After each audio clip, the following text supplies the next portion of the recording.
Amén. Buenos días, hermanos.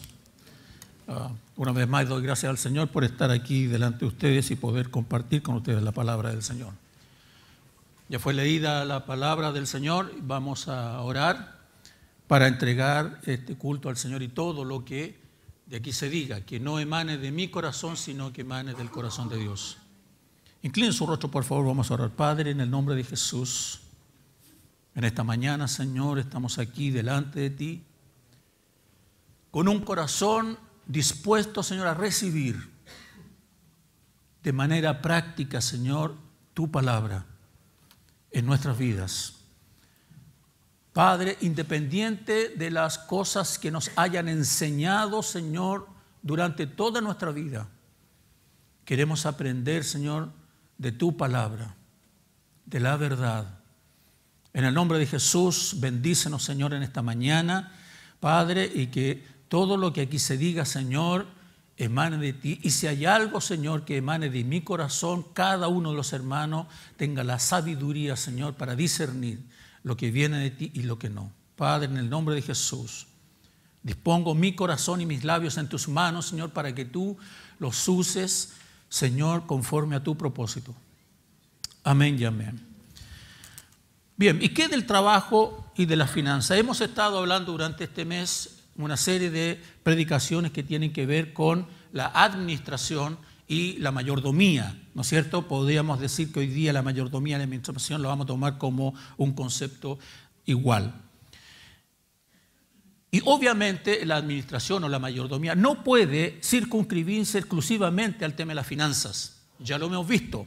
Hemos hablado de la administración de la vida, de la administración del tiempo, del cuerpo, de la administración de las palabras. ¡Wow! ¿Qué tema ese, no?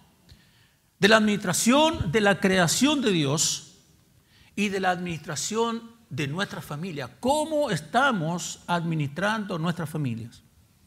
Hoy día vamos a hablar acerca de dos temas tan relevantes como los anteriores y se refiere a la administración y mayordomía respecto de nuestros bienes y también de la administración en nuestro trabajo. Antes de entrar en materia y solo a fin de recordarle lo que se ha planteado en prédicas anteriores, la palabra hebrea que se utiliza para mayordomía es sar, que se traduce como el que está a la cabeza. Ahora, la palabra griega que se utiliza para mayordomía es oikonomos o epítropos. Ambas palabras se traducen como economista o economía, de ahí obtenemos la palabra economía, dispensador o administrador. El mayordomo o el administrador no es dueño de lo que administra, solo los administra. En términos simples, entonces, un mayordomo es la persona que administra y cuida los bienes de otro. No es el dueño, solo los administra. Un aspecto relevante de esa declaración es que entre el dueño y el mayordomo hay una relación de confianza. El dueño confía en el administrador o en el mayordomo para que administre los bienes que le ha encargado que lo administre. Entonces, ¿quién es el dueño de todo lo que existe? Dios. Y nos ha encargado a nosotros una tarea: administrar todas las bendiciones y todos los bienes que Dios ha puesto para que nosotros los administremos. ¿No es cierto? Por lo tanto, y entienda bien esto por favor, el dueño ha establecido una relación de confianza con nosotros. ¿Escuchó eso? El dueño confía en usted para que administre los bienes que ha puesto delante suyo. A uno le ha puesto unos bienes, a otros otros en particular, y en general tenemos toda la creación. La semana pasada, en predicaciones pasadas, hablamos acerca, ¿no es cierto?, de quién es el responsable de la crisis que hay en el ambiente o la crisis ambiental. Y justo ese día antes del devocional con los músicos, yo les planteaba, ¿creen ustedes que la ley esta que prohíbe el tema de las bolsas de plástico, etcétera, etcétera, es una buena ley? Sí, claro que es una buena ley, pero está mal enfocada. Porque el problema no son las bolsas, el problema es el hombre, el problema es el ser humano, lo que hace con las bolsas. ¿Dónde las desperdicia? ¿Dónde las bota? ¿Dónde las deja? El problema somos nosotros, ¿no es cierto?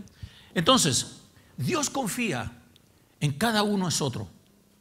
Ahora, la pregunta aquí es, ¿cómo lo estamos haciendo? ¿Estamos administrando bien? ¿Estamos administrando mal? ¿Cómo lo hacemos? ¿Cómo podríamos definir entonces, de manera simple, qué sería una buena administración? O una buena mayordomía. Si me permiten, solamente de manera muy simple, la mayordomía o administración desde el punto de vista bíblico es el correcto uso de las bendiciones que Dios nos ha dado. Y tiene un propósito. Y es un propósito que de repente puede sonar como muy simple, pero es tan profundo porque no todos hemos aprendido cuál es el propósito. El propósito de administrar los bienes y las bendiciones que Dios nos ha dado es para glorificar a Dios. No es para beneficiarme yo, es para glorificar a Dios. La consecuencia de glorificar a Dios en la administración es mi bienestar. ¿Por qué? Porque Dios quiere lo mejor para mí.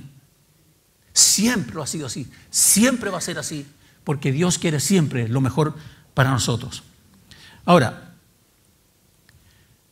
trataremos de dar un vistazo en esta mañana de por qué es tan complejo para nosotros y es tan difícil administrar en función de ese propósito. Y aun cuando la respuesta sea bastante simple, ¿no es cierto? Y es por causa de nuestro pecado, ¿no es cierto? Pero vamos a tratar de ver algunos temas que tienen relación con lo que vamos a tratar hoy día. La mayordomía o administración cristiana no está centrada en usted. Tampoco está centrada en mí.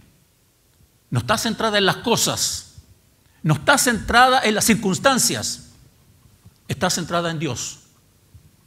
Una buena administración que glorifique al Señor va a estar centrada en el Señor. Entonces, ese es un propósito que nosotros tenemos que entender, ¿no es cierto? Y aclarar en nuestro corazón y meternos en nuestra mente que todo lo que hacemos lo hacemos para glorificar a Él. Para glorificarle a Él. En nuestra vida, en nuestro tiempo, en el uso de los recursos financieros, en mi trabajo, en la vida donde ande, en la calle, en la universidad, en todo mi vida debe estar centrada en glorificar al Señor. Salmo 24:1, no lo busque, lo voy a leer yo acá, dice, de Jehová es la tierra y su plenitud, el mundo y los que en él habitan. Todo es de Él, nada es nuestro, solo nos ha sido prestado para administrarlo, incluso sus hijos, madre, incluso sus hijos. Herencia de Jehová son los hijos, dice el Señor. Herencia de Jehová. Usted debe guiar a sus hijos en el camino del Señor para que ellos también, cuando tomen decisiones relevantes e importantes en su vida, ellos puedan glorificar a Dios. ¿Me entiende? Que puedan glorificar a Dios. Si no ha quedado claro eso, le invito a leer Romanos, capítulo 11, verso 36, y dice, porque de Él, y por Él, y para Él son todas las cosas. A Él sea la gloria por los siglos de los siglos. Amén. ¿Cuántos dicen amén? Amén. Para Él es, todo es para Él, todo es de Él. Él lo hizo. Con esto en mente, quisiera que comenzáramos en términos de la administración del trabajo. Lámina 2, por favor. El ser humano recibió la responsabilidad de cuidar la creación. Es nuestro deber cuidar el medio ambiente. Eso forma parte de la mayordomía o de la administración que Dios nos ha encomendado en esta tierra. Él nos ha conferido el privilegio de cuidar su creación. Este profundo sentido de identificación con la tierra para muchos puede ser irrelevante, pero es un hecho que es totalmente bíblico. Y esto tiene mucho que ver con el trabajo que cada uno de nosotros desarrolla. Lámina 3. Es un error pensar que el trabajo lo puso Dios como un castigo o como una maldición. No es así. Si usted pensaba que el trabajo es un castigo o una maldición, lamento decirle que bíblicamente no lo es. De hecho, el trabajo fue instituido antes del desastre de Génesis 3, mucho antes. Y Dios nos ha dado un ejemplo, y lo vamos a ver aquí. Primero, dale clic. El trabajo fue instituido por Dios para que el hombre sea colaborador en el cuidado de la creación. Hay un acto de servicio y de adoración por medio del trabajo que nosotros desarrollamos. Quizás me voy a adelantar varias páginas. Si usted va a trabajar solo para recibir un salario, no está glorificando a Dios. Si usted va a trabajar con la idea de glorificar a Dios por medio de su trabajo, está con el propósito correcto. ¿Me estoy explicando? Segundo, dale clic por favor. Para que el hombre sea mayordomo o administrador de lo que Dios ha hecho, el hombre tiene que cuidar y proteger la tierra y sus elementos, porque tendremos que rendir cuentas respecto de nuestra administración. Hay varios pasajes en la Escritura, ¿no es cierto?, que hablan, ¿no es cierto?, que el dueño, ¿no es cierto?, de una gran hacienda encargó a y se fue lejos y después cuando volvió, ¿qué hizo? Deme cuentas. Nosotros vamos a tener que rendir cuentas del resultado de nuestra administración. Ahora, a causa del pecado, ¿no es cierto?, el hombre ha fallado en esta mayordomía. Porque hoy el mundo tiene una mirada de la creación muy distinta y solo la ve como un bien de consumo indiscriminado, motivado principalmente por intereses particulares, ya sea de personas o de empresas. Lámina 4. En el mundo tan competitivo y exigente se puede creer que el trabajo es una simple forma de ganar dinero y sobrevivir. No obstante, y a veces olvidamos que Dios es el que instituyó el trabajo. Al entender esta verdad, nuestra actitud con el trabajo o hacia el trabajo debe cambiar por completo. Esto de, que me cuesta levantarme en la mañana y ir a trabajar de nuevo. Piense que Dios le ha puesto donde usted está. Dios le ha dado el trabajo que usted tiene hoy. Él se lo dio, Él abrió la puerta, Él lo hizo. Así que cuando le den ganas de quedarse amarrado en Sabanás, recuerde que Dios está detrás de su trabajo y lo quiere bendecir. Trabajar es un mandato de Dios. Dios nos ha dado el ejemplo en lo que a trabajar se refiere. Escuche esto, mire. Hay un gran filósofo inglés llamado Herbert Spencer y sostenía lo siguiente, que todo lo existente se podía agrupar en 5 categorías. 5 categorías. Tiempo, acción, fuerza, espacio y materia. 5 categorías. Eso es lo que planteamos. ¿Cuántos saben el primer versículo de la Biblia? El primer versículo de la Biblia. ¿Cuál es? En el principio creó Dios los cielos y la tierra. ¿No es cierto? Ok. En el principio, tiempo. Creó, acción. Dios, que tenía la fuerza para hacer lo que hizo. La fuerza está involucrada ahí. Los cielos, espacio. Y la tierra, materia. en un solo versículo Dios engloba todo. A veces la palabra del Señor nos parece tan compleja y es tan simple. Y Dios, desde el principio, comenzando la Escritura con este primer pasaje, en el principio creó Dios los cielos y la tierra, comienza la historia de un Dios que le gusta crear y trabajar. Cuando hizo al hombre, lo creó a su imagen y su semejanza, en Génesis 1:27, por lo cual es de esperar que la primera tarea que le haya sido encomendada a Adán fuera trabajar. Génesis 2, que acaba de leer en la lectura bíblica, y dice, y puso al hombre en el huerto del Edén, ¿para qué?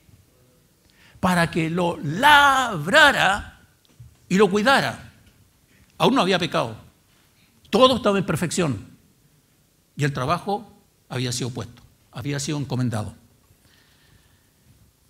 El trabajo no solo es un mandato de parte de Dios, sino también un propósito y una bendición. Génesis 1:28 dice, y los bendijo Dios con estas palabras, sean fructíferos y multiplíquense, llenen la tierra y sométala, dominen a los peces del mar y a las aves del cielo y todos los reptiles que se arrastran por el suelo.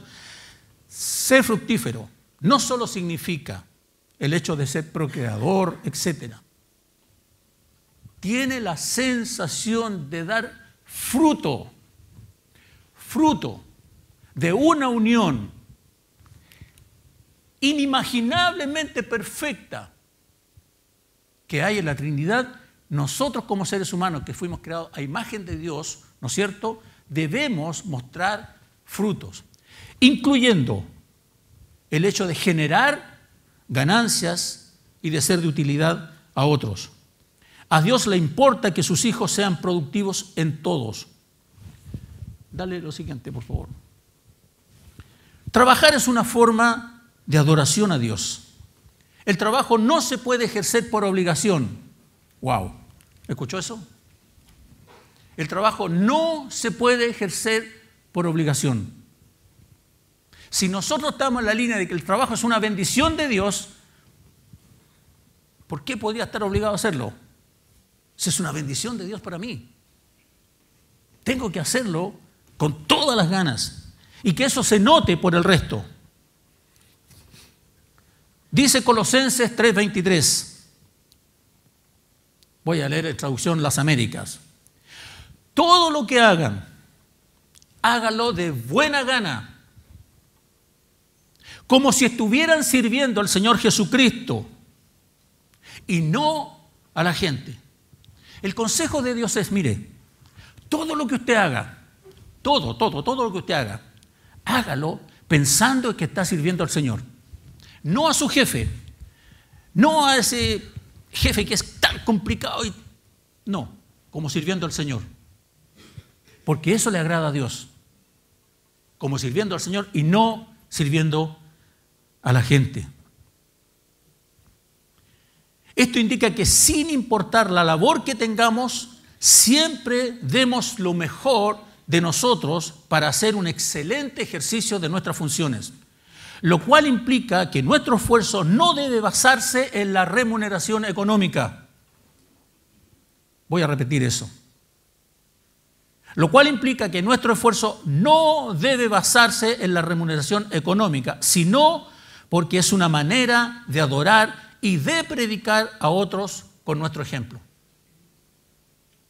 ¿Me estoy explicando bien? Lámina 5, por favor. No trabajar, y aquí no quiero, por favor, voy a explicar bien esto porque no quiero que se malinterprete. No trabajar es como no creer en Dios. El trabajo nos provee los recursos para sostenernos individualmente y a nivel de familia. Y quien se niega a hacerlo, estoy hablando del que se niega teniendo la posibilidad de hacerlo. Quien se niega a hacerlo no se porta como un cristiano. Primera de Timoteo 5:8. Dice, es más, tal persona es peor que quien nunca ha creído en Dios. Si alguien se niega a trabajar, es peor que un incrédulo, dice la Reina Valera. Entonces, si el trabajo es una bendición de Dios y yo me niego a hacerlo, soy peor que un incrédulo. No lo digo yo, lo dice la Escritura. Ejercer una labor demuestra un nivel de compromiso, primero con Dios, segundo con los que nos rodean, tercero con nosotros mismos. Negarse a trabajar teniendo la posibilidad de hacerlo es una desobediencia directa al mandato de Dios.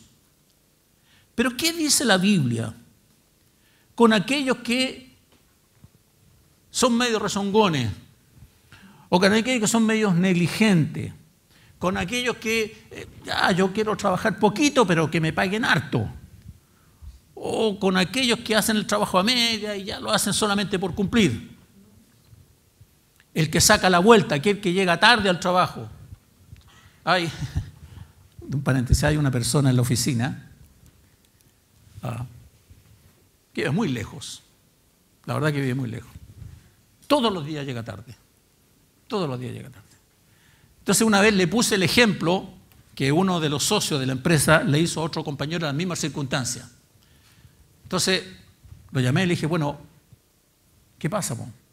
Tu responsabilidad es llegar aquí a las 8:30, todos los días llegas como a 10 para las 9, 5 para las 9, no, jefe, ¿sabes lo que pasa? Es que yo vivo tan lejos y me cuesta llegar. Entendiendo uno, ¿no es cierto?, las problemáticas que hay en los traslados de las personas, entendiendo todo eso, yo le dije, mira, tienes dos soluciones. Una, te cambias de casa a una casa más cerca del trabajo, o dos, te cambias de trabajo a un trabajo más cerca de tu casa. Y la verdad que se la hago a reír porque no lo creía que le estaba diciendo eso. Pero en estricto rigor el mensaje es, nosotros somos responsables en nuestro trabajo en la puntualidad. El chileno, en términos generales, es súper impuntual. Súper impuntual. Si no, pregúntele a la iglesia nomás, porque cuando vamos a empezar el culto, debiera empezar a las 11, están los músicos y quedan muy poquitos. Está el chico ahí, los de comunicaciones, estamos todos listos y la gente. Pero en fin, la Biblia dice en Proverbios 18:9, el que es negligente cofraterniza con el destructivo. ¡Wow! El que es negligente cofraterniza con el destructivo. Ahora, por otra parte, hay personas que se dedican a tareas que no necesariamente generan un ingreso económico. Por ejemplo, ¿cierto?, las que son dueñas de casa y están en la casa, ¿cierto?, no generan remuneración. De hecho, ¿no he visto algún marido que le pague a su esposa por estar en la casa? ¿Ah, sí? ¿Existen?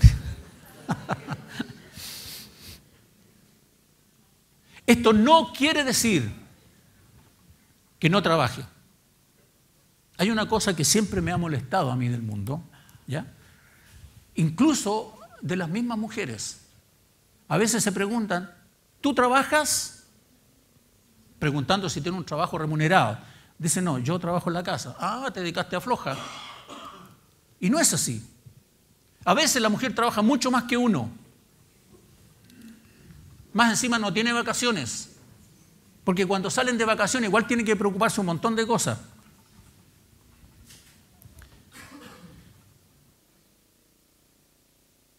El punto aquí es que el trabajo y las ganas que nosotros debemos tener para glorificar a Dios por medio de nuestro trabajo no está limitada ni circunscrita a una remuneración.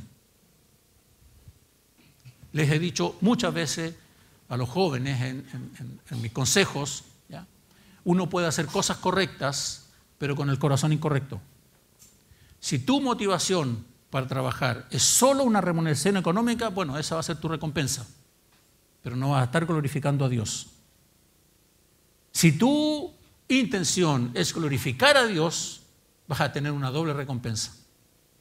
Vas a recibir tu remuneración, pero además vas a estar alegrando el corazón de Dios.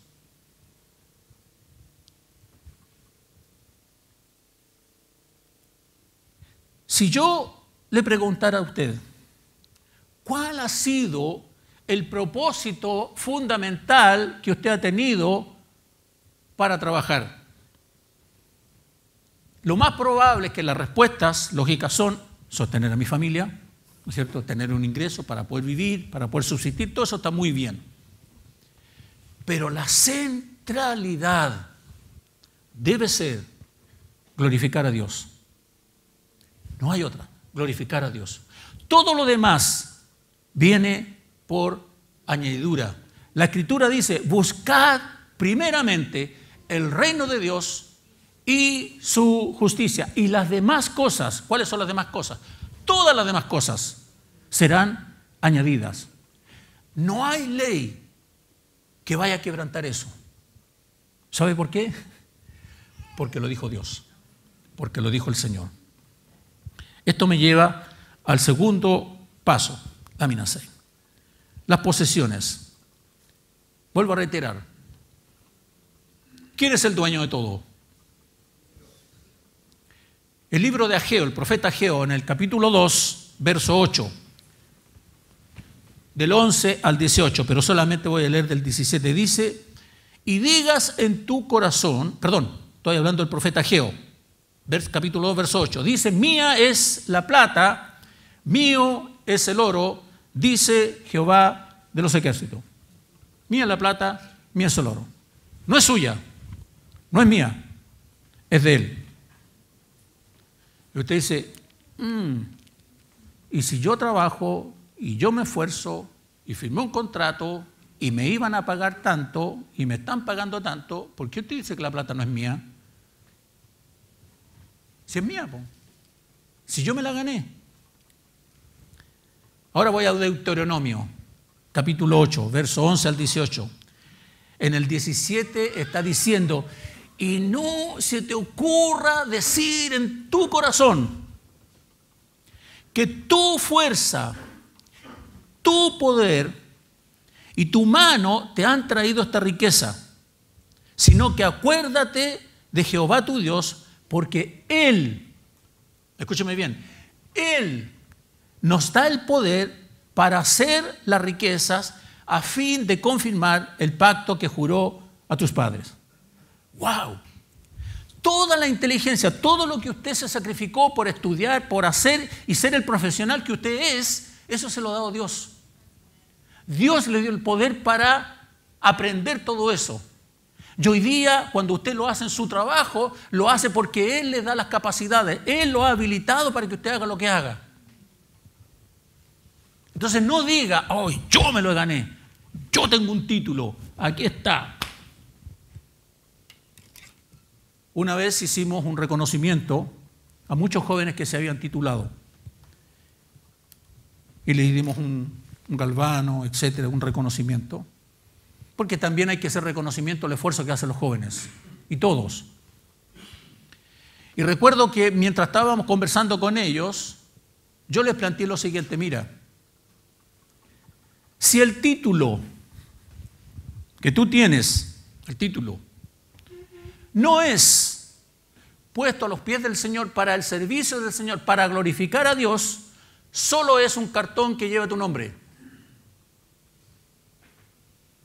Solo es un cartón que lleva tu nombre. Cuando tú lo dedicas al Señor y te sacrificas por el Señor para glorificar al Señor, entonces tu título va a adquirir el verdadero sentido. ¿Me estoy explicando? Todas las cosas las hacemos en función del Señor porque nuestra vida debe girar en torno a la persona de Jesús. No digas en tu corazón, mi fuerza y el poder de mi mano me permiten ganar el salario que tengo.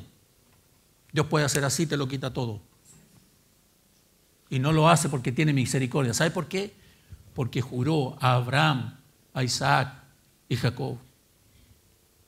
¡Wow! ¡Qué maravilloso! En este aspecto deseo que nos quede súper claro, hermano, que somos administradores de Dios respecto del dinero que Él nos ha conferido administrar. Cuando nuestra mirada es que Dios es el dueño de todo, la administración de nuestros recursos adquiere el verdadero sentido. Y pondremos las prioridades en el orden adecuado, acercándonos todo lo que podamos a la voluntad perfecta de Dios para cómo administramos nuestros recursos. En una sociedad consumista por excelencia, nosotros debemos ser cautos y sabios a la hora de gastar e invertir nuestros recursos, a la hora de ser generosos con nuestros recursos para proveer para la obra del Señor, ¿sabe qué? Una de las cosas que yo he aprendido a lo largo de mi vida cristiana es el hecho de que ofrendar, diezmar, es un verdadero privilegio. Es un verdadero privilegio. ¿Sabe que usted está siendo colaborador con Dios en su obra? Y veo a mi hermano Juan ahí, que está a cargo del Ministerio de Misiones, etc. ¿Cuántos misioneros dependen de su generosidad? Y de la generosidad de los hijos. Porque así le ha placido a Dios, así le ha placido a Él, que nosotros seamos generosos. ¿Sabe usted que cuando Josué repartió la tierra al pueblo de Israel, hubo una tribu que quedó sin tierra? La tribu de Leví, que era la tribu del sacerdocio. ¿Por qué? ¿Por qué lo hizo Dios así? Dice la Escritura, porque la tribu de Leví, el sacerdocio, iba a ser sostenido por el resto de sus hermanos. Para que uno aprenda a que el Dios Mamón no nos gobierne. El dinero es un Dios y hay que tener mucho cuidado. Por eso Dios es tan claro en la Escritura de que Él es el dueño, no nosotros, no nosotros. La forma en que manejamos nuestros recursos es una demostración externa de una condición espiritual interna. La forma en que manejamos nuestros recursos financieros es una demostración externa de una condición espiritual interna. En ese sentido, queridos hermanos, quiero plantear solo 9 puntos. ¿Estamos tiempo? ¿No sé? Sí, muy bien, muy bien. 9 puntos que nos ayudarán a tener una administración adecuada de los recursos económicos. De seguro pueden haber muchos otros consejos, pero deseo señalar lo siguiente. Por favor. Primero, reconocer que todo es de Dios. Lo primero, nada es mío, todo es de Dios. El auto que tengo, la casa que tengo, la familia que tenemos, los hijos que tenemos, el trabajo que tenemos, las cosas que tenemos, todo es de Dios, todo es de Él. Primera de Crónicas, 29, de 10 al 12, el rey David decía: asimismo se alegró mucho el rey David y bendijo Jehová delante de toda la congregación, y dijo David, mire lo que dijo David: bendito seas tú, oh Jehová, Dios de Israel, nuestro Padre, desde el siglo y hasta el siglo. Tuya es, oh Jehová, la magnificencia, el poder, la gloria, la victoria y el honor, porque todas las cosas que están en los cielos y están en la tierra son tuyas. Tuyo, oh Jehová, es el reino, tú eres excelso sobre todo. Las riquezas y la gloria proceden de ti, y tú dominas sobre todo. En tu mano está la fuerza y el poder, y en tu mano el hacer grande y dar poder a todos. ¡Wow! ¡Qué oración de reconocimiento de lo que es Dios! Oh, cómo me encantaría a mí hacer esa oración. Este debe ser uno de los aspectos más importantes para tener una buena administración de los bienes que nos han sido conferidos para administrar. Siempre tenemos la tendencia por naturaleza a decir: esto es mío, este computador es mío. No, mentira, es de la oficina. Esta cosa es mía. ¿Ah? Mi mujer, perdón, mi esposo, mi casa, mi auto. Tenemos tendencia a decir las cosas así. Reconozcamos que todo es del Señor. Dale clic. Segundo consejo, amar el trabajo. Amar en el sentido de responsabilidad, eficiencia y eficacia con el propósito de glorificar a Dios. Este es el punto. Dice Proverbios 22, 29, el que hace bien su trabajo estará al servicio de reyes y no de gente insignificante. ¡Wow! La versión Reina Valera dice, ¿has visto hombre solícito en su trabajo? Delante de reyes estará. No estará delante de los de bajo condición. En contraste, la pereza o flojera no es agradable a Dios. Proverbios 19, 15 dice, la pereza hace dormir profundamente, el perezoso o el flojo pasará hambre. Eso dice Proverbio. Siguiente. Tener un presupuesto. Tener un presupuesto. Dice la Escritura, Proverbios 22, 7. El rico se enseñorea de los pobres. El que toma prestado es siervo del que presta. Antes de ser un deudor, analice bien su situación. Uno de los consejos que normalmente damos en administración financiera en las iglesias es a la gente: hagan un presupuesto. Hagan un presupuesto. Sus ingresos, sus gastos, incluya todo. Me acuerdo que mi señora antes, ella llevaba el presupuesto en la familia y hasta los boletos de micro metía. Todo lo ponía en el presupuesto. Todo. Me llegaba a dar rabia, pero ¿por qué hice un boleto de micro? Pero bueno, y la verdad que aprendí de ella a organizar el presupuesto familiar. Evalúe bien las cosas. La Biblia no aconseja pedir prestado. Ojo, la Biblia no aconseja pedir prestado. Tampoco aconseja ser fiador o codeudor solidario. Tampoco lo. Y si no me cree, veamos la Escritura. Proverbios 6,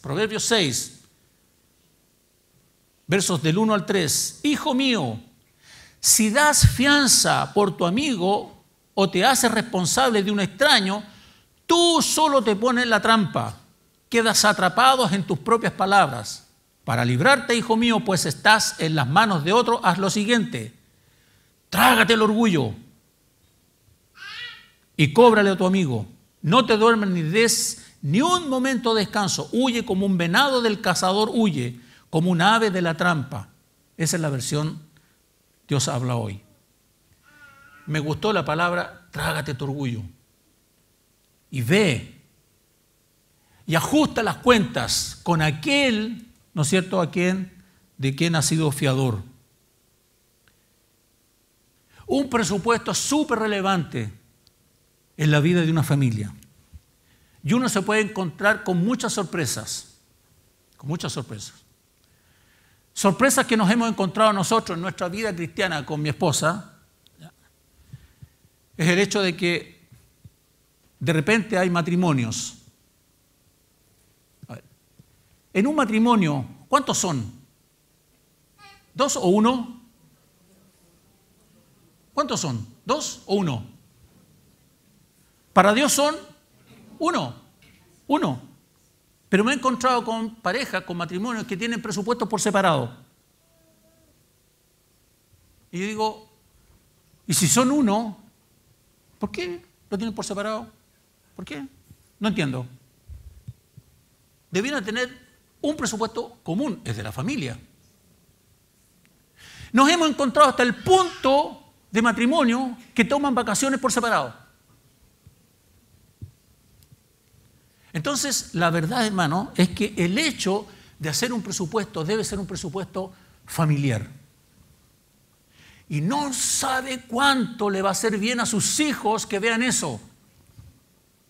Porque lo primero que van a hacer ellos cuando salgan de casa o cuando ellos empiecen a generar sus propios recursos es hacer un presupuesto. Es hacer un presupuesto. Eso les va a permitir, ¿no es cierto?, estar consciente de qué son sus ingresos y cuántos son sus gastos y cómo va. Siguiente. Trate de ahorrar. Hay un hermano aquí que está presente que siempre decía, el ahorro es, ¿cómo era? El ahorro es... ¿Ah? El que ahorra o el que guarda siempre tiene. Uno de los ejercicios que cuando estaba en la universidad estudiando administración, ¿ya? Uno de los ejercicios que nos presentaban ahí como ejemplo era en una empresa, en una industria argentina, ¿no es cierto? Todos los trabajadores les pagaban su salario y había un trabajador, uno, que aún ya del 20 al 25 todos empezaban a tener, oye, préstame aquí porque la verdad que no me alcanzó, etc. Y este siempre llegaba con su diario, se compraba el diario todos los días, leía y toda la cuestión, y ni un problema, y almorzaba como corresponde, ¿ya? Y llegaba el día 28 y ya a esta altura ya todos estaban medio escuálidos y él seguía con su diario y su almuerzo como corresponde. Llega el último día y estaban todos desesperados por el salario que tenían que recibir, excepto este señor. Entonces la pregunta fue decirle a este señor, bueno, ¿cómo lo hace? ¿Cuál es la clave? ¿Cuál es su teorema, ¿no es cierto? Administración financiera que tiene, ¿cuál es el cuadro? A lo mejor una cosa gigante. Y él dijo, no, mire, tengo una caja de zapatos que la dividí en 31 cuadritos. Entonces cuando me pagan, distribuyo toda la plata en los 31 cuadritos y tengo para todo el mes. Entonces, la plata del primero, gasto la plata. Si me alcanza para lo que necesito, perfecto. Si no me alcanza, me aguanto. En el día 2, como, compro el diario, etc. Si me sobra, lo pongo en el último día. Y esa era toda su administración. Pero tenía para todos los días. Interesante. Tenía una especie de presupuesto. Él gastaba lo que le correspondía a cada mes. Trate de ahorrar. La Escritura dice en Proverbios 6, del 6 al 8, mira la hormiga, perezoso, le está diciendo a los flojos, a los perezosos. Fíjate en lo que hace y aprende la lección. Aunque no tiene quien mande sobre ella, ni quien le diga lo que debe hacer, asegura su comida en el verano y la almacena durante la cosecha. Eso es lo que hacía este señor en Argentina. Siempre y cuando tenga la capacidad de ahorro, ahorre. Ahorre. Si no tiene la capacidad de ahorro, ordene sus finanzas. Ordene sus finanzas. Organice sus prioridades y procure el ahorro. En la vida siempre van a haber imprevistos. Siempre. Si no, pregúntele a todas aquellas familias venezolanas que han tenido que salir del país porque las circunstancias cambiaron.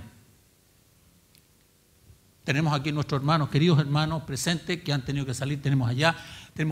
Entonces, siempre van a haber circunstancias. ¿Cómo está preparado usted para los imprevistos? ¿Está preparado para los imprevistos? ¿O se ha preocupado solamente del placer? Si ustedes me miran a mí, se dará cuenta que la vejez avanza a pasos agigantados. Y cuando llega ese periodo, ¿no es cierto?, el cuerpo empieza a pasar la cuenta de los años recorridos. ¿Está preparado para eso? Siguiente. Ser generoso. Esto a Dios le encanta. Esto alegra el corazón de Dios. Ser generoso. ¿Ha leído usted 2 de Corintios, capítulo 8? Léalo, por favor. Es una clase magistral de generosidad. El apóstol Pablo, recordando lo que hicieron los hermanos de Macedonia, en esta colecta que estaba haciendo el apóstol Pablo para los hermanos de la iglesia de Jerusalén, llegó, ¿no es cierto?, a los hermanos de Macedonia esta petición. Y ellos siendo extremadamente pobres,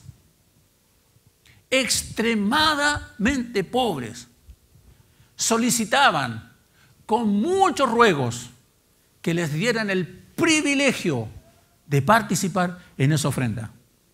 ¡Wow! Qué increíble. Gente que no tenía nada, pero dio. Fue generosa. Fue generosa. Y dice la Escritura que primero se dieron al Señor y después dieron su ofrenda. El ser generoso es una gracia de Dios. Es una gracia de Dios. Procure encontrarla. Procure encontrarla. Siguiente. Dar a Dios lo que Dios pide. En el Antiguo Testamento dice: traed vuestros diezmos al tesoro del templo y así habrá alimento en mi casa. Y ponedme en eso a prueba, a ver si no abro las ventanas de los cielos para vaciar sobre vosotros la más rica bendición. Malaquías 3:10. Hay otros pasajes también relacionados a lo mismo. Tal vez usted haya sido enseñado o esté discutiendo o esté pensando que el diezmo ya no está vigente en esta época, en el Nuevo Testamento.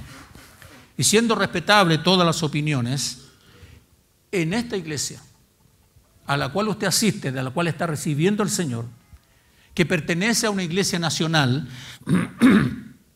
que tiene definiciones que los ingresos de las iglesias son los diezmos y las ofrendas, que está definido incluso en nuestros estatutos. Entonces, usted participe, tenga el privilegio de diezmar y de ofrendar.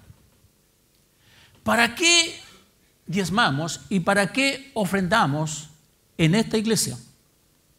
En primer lugar, para el sostenimiento de la familia pastoral.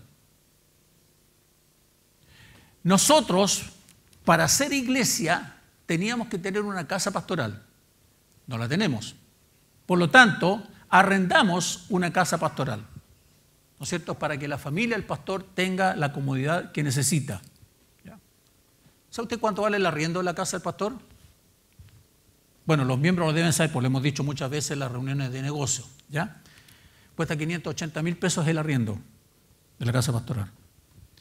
También tenemos una persona contratada a la iglesia que hace aseo. Usted viene todos los domingos, ¿no es cierto?, y ve que la iglesia está limpia.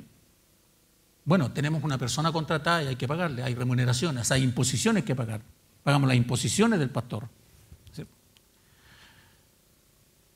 Usted ve todos los domingos el pasto cortadito.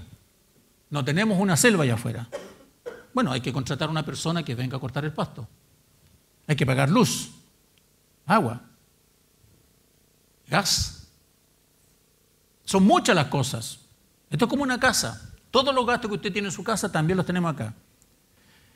Además, nosotros aportamos a la Iglesia Nacional un 15% de todos nuestros ingresos. Y aportamos un 1% también de los ingresos, ¿cierto?, al hogar de niñas que tenemos en La Pintana. Entonces son muchas las cosas, pero para eso, para administrar la iglesia, para administrar esta iglesia local, todos los equipos que se han comprado, todas las sillas, todas las cosas no son regaladas. Entonces necesitamos, ¿no es cierto?, que la gente sea generosa con Dios y con su obra. Siguiente. No afanarse o no angustiarse por el dinero, sino confiar en el Señor y descansar en su cuidado y provisión. Por tanto os digo, no os afanéis por vuestra vida. ¿Quién está hablando acá? Jesús. Por tanto os digo, no os afanéis por vuestra vida, qué habéis de comer o qué habéis de beber, ni por vuestro cuerpo qué habéis de vestir. ¿No es la vida más que el alimento y el cuerpo más que el vestido? Mirad las aves del cielo que no siembran, ni ciegan, ni recogen en granero, y vuestro Padre Celestial las alimenta. Después dice, ¿no valéis vosotros mucho más que ellas? Concluye diciendo, no os afanéis, pues diciendo, ¿qué comeremos o qué beberemos o qué vestiremos? Porque los gentiles buscan todas estas cosas. Pero vuestro Padre Celestial sabe que tenéis necesidad de todas estas cosas. Mas buscad primeramente el reino de Dios y su justicia, y todas estas cosas os serán añadidas. Nuestra finalidad es buscar el reino de Dios y su justicia. No estoy diciendo que se siente en la casa y que aquí, ya Señor, bendíceme, ahora no voy a hacer nada y la plata supuestamente me va a llegar, tú me vas a alimentar y me vas a vestir. No, no, ese es el punto. El punto es que Dios nos permite trabajar como una bendición justamente para sostenernos. Miren lo que dice el apóstol Pablo. Filipenses 4, del 11 al 13. El apóstol Pablo dice, no lo digo porque tenga escasez, está hablando a la iglesia de Filipo, pues he aprendido a contentarme cualquiera sea mi situación. Sé vivir humildemente y sé tener abundancia. En todo y por todo estoy enseñado, así para estar saciado como para tener hambre, así para tener abundancia como para padecer necesidad. Y concluye diciendo, todo lo puedo en Cristo que me fortalece. Todo lo puedo en Cristo que me fortalece. Entonces, no se angustie, confíe en el Señor, haga lo que a usted le corresponde hacer, haga lo que usted tiene que hacer. Todo lo puedo en Cristo que me fortalece. Ya estamos terminando ya. Último punto, mantenerse libre de los pecados financieros. Pueden haber varios, voy a nombrar solamente tres, pueden haber varios, voy a nombrar solamente tres. Primer pecado, dale clic por favor. Dale más nomás. La avaricia es el afán desordenado por poseer y adquirir riquezas para atesorarlas. Les dijo, mirad y guardaos de toda avaricia, porque la vida del hombre no consiste en la abundancia de los bienes que posee. Lucas 12:15. Sean vuestras costumbres, dice el Señor, sin avaricia, contentos con lo que tenéis ahora, porque Él dijo, no te desampararé ni te dejaré, de manera que podemos decir confiadamente, el Señor es mi ayudador, no temeré lo que me pueda hacer el hombre. Hebreos 13:5. Ese afán desordenado por tener cosas, o ese afán, por muy ordenado que sea, de tener cosas, de tener dinero, de tener una posición. No digo que el deseo de crecer y tener una buena posición sea ilegítimo. Está bien tenerlo. El punto es en que si mi corazón se afana por eso, estoy con la motivación incorrecta. Siguiente. La codicia es un afán excesivo por la riqueza. Proverbios 21:26 dice, hay quien todo el día codicia, pero el justo da y no detiene su mano. ¡Wow! El que es justo da y no detiene su mano en la generosidad. Tercero, la envidia. Es el dolor o desdicha por no poseer uno mismo lo que el otro tiene. Me acuerdo que hace mucho tiempo atrás nosotros estábamos viviendo en un condominio acá en Santiago y era casi sintomático. Un vecino se compraba un auto y empezaron a aparecer otros vecinos comprándose auto. Si el vecino tenía 2 autos, wow, todos empezaban a usar para tener 2 autos. El que no tenía auto era tonto ahí en la villa. O el que tenía uno era penca. ¿Por qué? Porque a veces esto de la envidia ya es muy fuerte. El corazón apacible es vida de la carne, mas la envidia es carcoma de los huesos. Proverbio 14:30. ¿Hay algo peor que la envidia? ¿Dentro de la envidia misma? Rara esa pregunta. ¿Hay algo que es peor de la envidia? Sí, hay algo que es peor que ese tipo de envidia. Cuando uno envidia porque no puede tener lo que el otro tiene, lo que es más grave es tener envidia de lo que el otro obtuvo sin siquiera usted haberlo deseado nunca. A lo mejor usted no tenía una necesidad, pero como el otro tuvo algo, usted, y lo volvió a tener ahora. Eso es más grave, es más grave.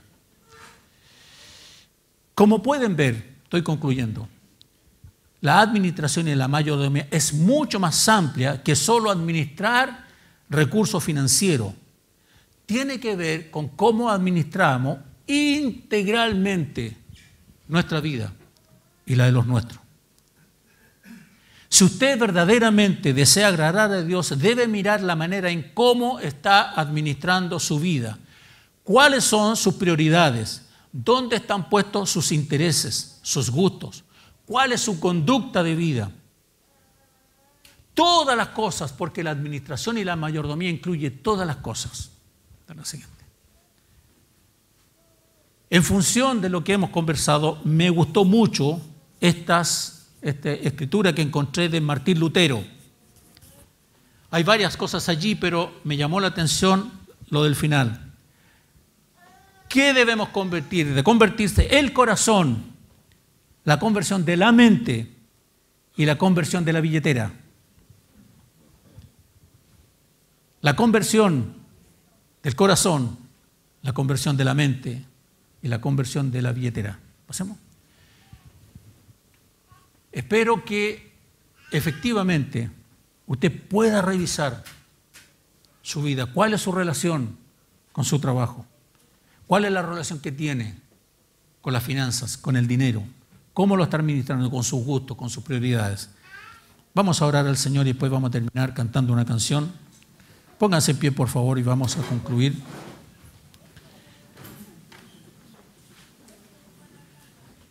Padre, en el nombre